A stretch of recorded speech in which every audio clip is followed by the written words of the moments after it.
What's up? Welcome back. Kyler, there's a giant fingerprint smudge on the camera. Can you wait? Just kidding. That's a camera blur. We gotcha.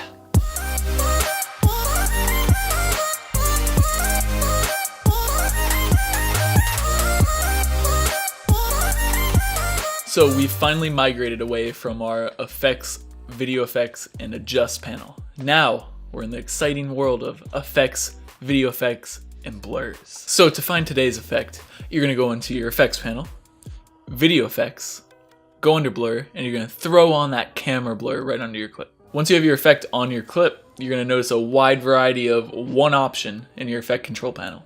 And that's just the strength of the blur. So you can change it from 0 to 100. And as you can imagine, 0 is no blur, 100 is max blur. It's real riveting stuff today.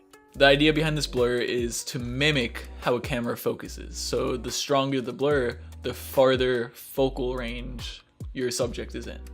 So if you were perfectly focused on it before, you put the blur on, it's gonna be a little further out of focus. And no, it doesn't work backwards. If you have a messed up clip, you can't not unfocus it. Now with this effect, you have your typical tools that you have in most of your other effects. So you can actually mask it out, drop the opacity and all that good stuff with it. An example of something you can do with this is have a shot where you have a pretty wide focus, nothing singled out, you don't have a very sharp depth of field. You can take this effect and mask around one of your objects and kind of keep it a little blurrier than the rest of everything.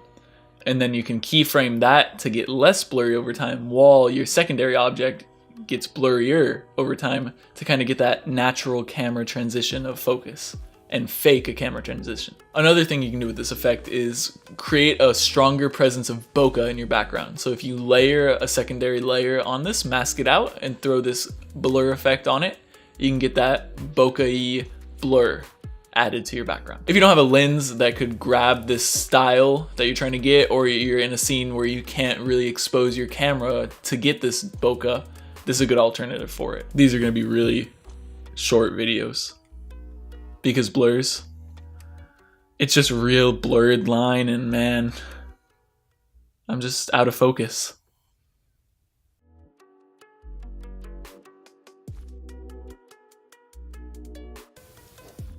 Subscribe.